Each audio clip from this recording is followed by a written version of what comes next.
തദ്ദേശ തെരഞ്ഞെടുപ്പിൽ നടൻ മമ്മൂട്ടിക്ക് ഇക്കുറിയും വോട്ട് രേഖപ്പെടുത്താൻ കഴിഞ്ഞില്ല. വോട്ടർ പട്ടികയിൽ അദ്ദേഹത്തിന്റെ പേരില്ലായിരുന്നു. നടിയെ ആക്രമിച്ച കേസിൽ ഇന്നലെ കോടതി കുറ്റമുക്തനാക്കിയ നടൻ ദിലീപ് ആലുവയിൽ വോട്ട് രേഖപ്പെടുത്തി.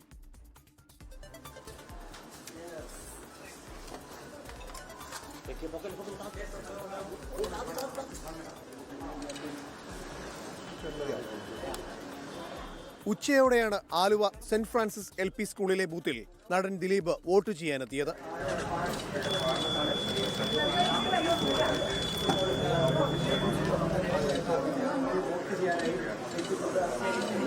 തിരക്കുകൾ മാറ്റിവെച്ച് വോട്ട് ചെയ്യാനെത്താറുള്ള മമ്മൂട്ടിക്ക് തദ്ദേശ തെരഞ്ഞെടുപ്പിൽ വോട്ടില്ല. താമസം മാറിയതിനാൽ കഴിഞ്ഞ തദ്ദേശ തെരഞ്ഞെടുപ്പിലും മമ്മൂട്ടിക്ക് വോട്ട് ചെയ്യാൻ കഴിഞ്ഞിരുന്നില്ല.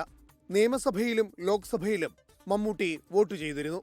തൊടുപുഴ നഗരസഭയിലെ കുമ്മൻകലിലായിരുന്നു ആസിഫ് അലിക്ക് വോട്ട്. തിരഞ്ഞെടുപ്പിൽ മത്സരിക്കുന്നത് സുഹൃത്തുക്കളെന്ന നടൻ. അതെ, ഈ പ്രാവശ്യത്തെ ഒരു പ്രത്യേകത അതാണ്. എൻ്റെ കൂടെ കളിച്ചു വളർന്നവരാണ് ഇലക്ഷൻ നിൽക്കുക എന്നുള്ളത്. അപ്പം ഞങ്ങളും എല്ലാവരും വളർന്നെന്നും മെച്ചോർഡായെന്നും ഒക്കെ തിരിച്ചറിയുന്ന ഒരു അവസരം കൂടിയാണിത്.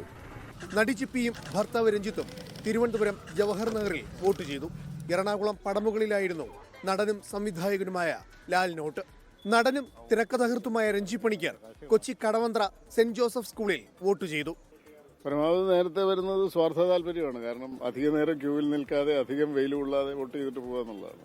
നടനും MLA-യുമായ M. മുകേഷ് കൊല്ലം പട്ടത്താനം ഗവൺമെന്റ് SNDP സ്കൂളിൽ വോട്ട് ചെയ്തു. നടനും BJP നേതാവുമായ G. കൃഷ്ണകുമാർ തിരുവനന്തപുരത്ത് വോട്ട് രേഖപ്പെടുത്തി. News desk 24.